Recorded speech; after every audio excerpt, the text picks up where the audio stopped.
Today we're going to show you how to clean your under counter ice maker.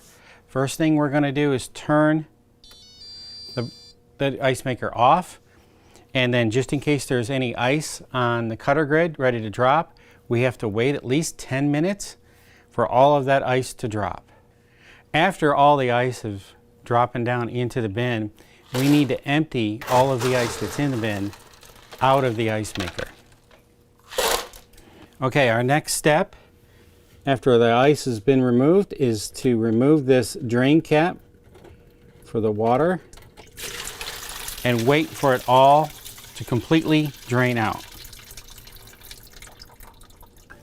We want to put the cap back on and make sure it's fully secure. The next step is to add the approved ice maker cleaner, a 16-ounce bottle.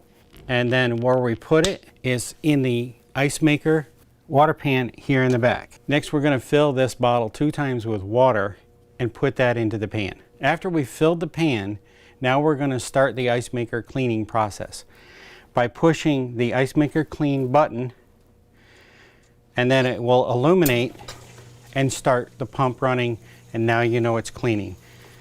As long as this light's on, it's actually cleaning the ice maker itself with solutions. When the cleaning cycle is complete, it'll illuminate telling you that the cleaning cycle is complete. The next thing for us to do is to empty the water pan by taking the water valve, the water cap off, allowing it to completely drain, and then securing the water cap tightly. Next thing we're going to do is turn the ice maker back on to operation,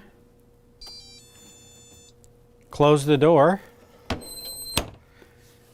and enjoy your ice maker. Remember to always refer to your use and care guide.